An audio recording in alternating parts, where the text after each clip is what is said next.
Ini disebut amalan apa tadi? Zikir. Karena kita sedang membahas tentang zikir. Baik, sekarang yang kedua, masih ingat? Tadi kalau seorang sedang berzikir, maka konsekuensinya dia akan apa terhadap Allah? Ingat. Yang kedua, dekat. Pertanyaan saya, apakah setiap orang yang mengucapkan astagfirullah menjadi ingat kepada Allah? Itu masalahnya. Banyak orang pasca sholat mengatakan astagfirullah, tapi kalimat itu tidak mengingatkan dia dengan Allah. Itu masalah utamanya. Assalamualaikum warahmatullahi wabarakatuh. Assalamualaikum warahmatullahi wabarakatuh. Astagfirullah. Astagfirullah. Astagfirullah. Halo? Gimana? Anda salam langsung ngecek status. Lisan Anda astagfirullah, tapi tangan Anda megang handphone. Pikiran Anda melihat status. Sebagian orang bahkan merespon urusan dunia. Bagaimana istighfar bisa berkorelasi dengan itu semua? Itu masalah utamanya. Jadi semua kalimat ini ketika diucapkan bingkainya adalah zikir. Mampukah Anda mengucapkan istighfar ini yang langsung mengingatkan Anda dengan Allah Subhanahu wa taala? Ini poin besarnya. Nah, tahan.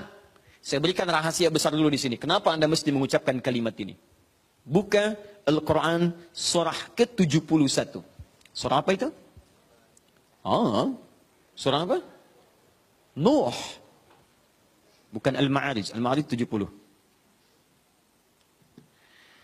Ayat 10. Kalau mau dari ayat 9-nya. Sampai dengan 13. Kemudian saya kotaki ayat 10-nya. Nih, 10-nya saya kotaki di sini.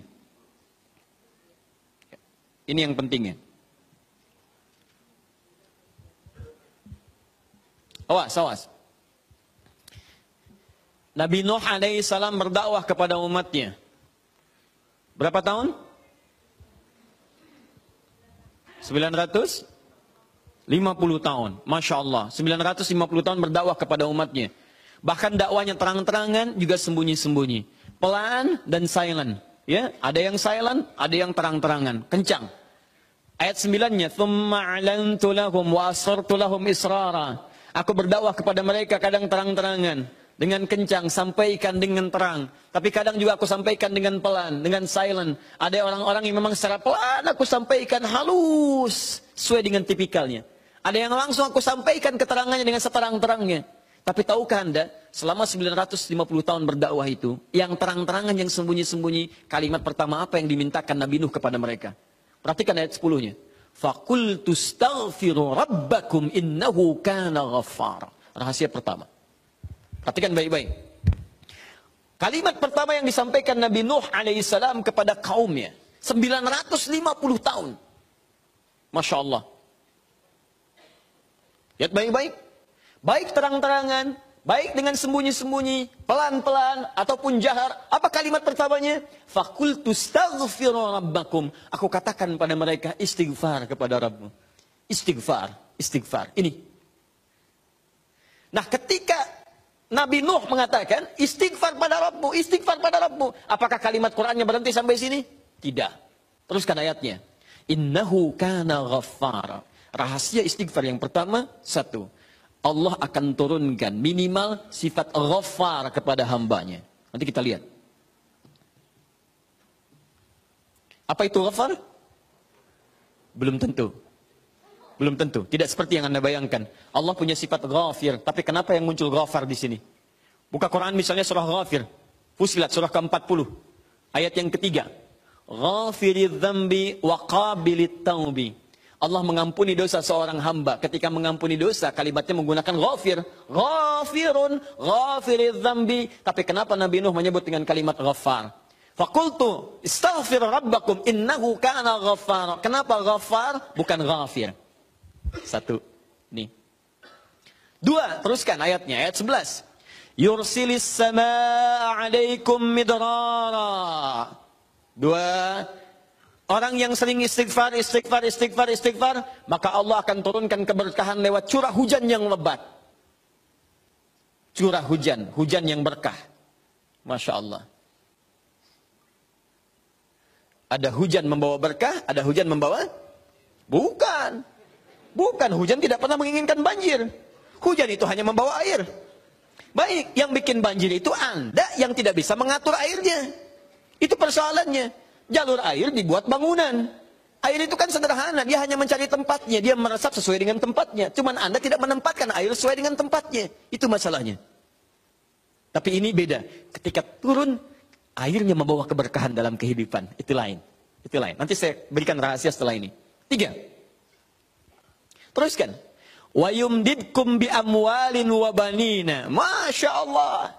Ya istighfar, istighfar, istighfar. Ketika kamu istighfarnya benar kepada Allah, wa yumdidkum bi amwalin, maka Allah akan melimpah ruahkan harta benda Anda. Ya. Meluaskan harta. Banyak. Amwal bukan mal. Wa banina, bahkan keturunan. Teruskan. 1, 2, 3, 4 keturunan. Allahu Akbar. Lihat faedah istighfar. 5. Wa yaj'al lakum jannatin. Dan Allah akan limpahkan kepadamu kebun-kebun yang indah.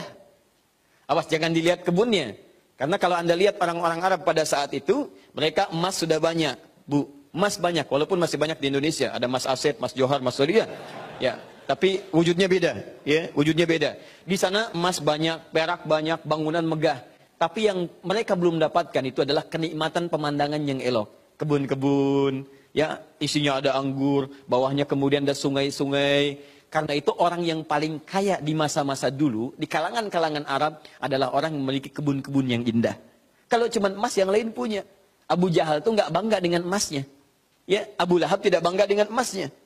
Apa yang mereka banggakan adalah kedudukan dalam kehidupan dan harta-harta yang seperti yang digambarkan. Tapi semua itu tidak mampu menjadikan mereka sebagai hamba di hadapan Allah Subhanahu wa taala. Poin yang paling besar, kalau disebutkan jannat dalam arti kebun-kebun dalam urusan dunia, itu maksudnya kenyamanan hidup. 5. Kenyamanan atau kemapanan hidup.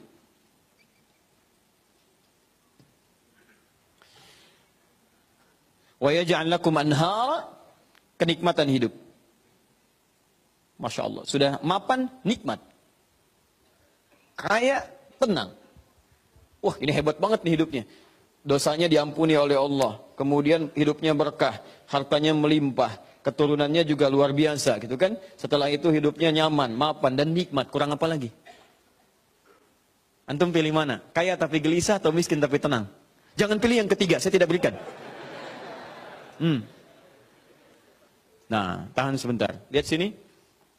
Jadi ketika Anda diminta istighfar, astagfirullah, astagfirullah, astagfirullah. Ternyata di antara esensi kalimat istighfar itu bukan kalimat biasa. Anda mampu mengucapkannya dengan baik, maka Allah turunkan kemuliaan lewat lisan Nabi Nuh itu. Faqultu astaghfiru rabbakum innahu kana ghaffara yursilis samaa 'alaikum midrara wa yumdidkum bi amwalin wa banina wa yaj'al lakum jannatin wa yaj'al lakum anhara. 6 kemuliaan bagi orang yang sangat senang beristighfar kepada Allah Subhanahu wa taala. Tapi ini masih urusan dunia. Akhiratnya belum selesai. Pilih mana? Miskin masuk surga atau kaya masuk neraka? Miskin masuk surga. Kasihan. Kenapa tidak kaya masuk surga? Ya itu pilihan dari saya. Ya. Ini pilihan dari Al-Quran. Saya kan tidak mengatakan jangan pilih yang ketiga. Itu yang pertama tadi. Ya. Lihat sini. Ini jaminan kehidupan dunianya. Mana akhiratnya? Ya Allah, kalau cuma dikasih dunia saya tidak mau. Jangan-jangan saya dunianya bahagia, akhiratnya nestapa. Maka adakah faidah dari istighfar atau kehidupan akhirat saya? Kamu mau minta surga yang mana? Orang-orang surga biasa, saya berikan pada pelaku istighfar surga seluas langit dan bumi. Quran surah ketiga ayat 133. Ayat 133. Paling kanan sebelah atas. Lihat, di sini hidupnya lapang, di sini surganya seluas lapangan. Lapangannya apa? Bukan lapangan dunia. Perhatikan lapangan akhirat. Wasari'u ila maghfirah. Bergegaslah Anda untuk memohon ampunan Allah. Maghfirah, turunan kata dari istighfar, minta ampun. Bukankah istighfar minta ampun? Ayo cepat, bergegas, rajin, cepat. Orang yang rajin istighfar, cepat istighfar. Lihat, wa jannatin arduhas samawatu wal ard. Maka kami akan sediakan harapan baginya, menyediakan tempat kembalinya surga seluas langit dan bumi. Dan digolongkan ahli istighfar sebagai orang-orang yang takwa. Uiddat lil muttaqin, kami siapkan untuk orang takwa. Siapa orang takwa dimaksud? Awal ayatnya, wasari'u ila maghfirah. Surga. Seluas langit dan bumi. Masya Allah. Silakan kalau mau koprol, berhenti di mana tuh? Ya.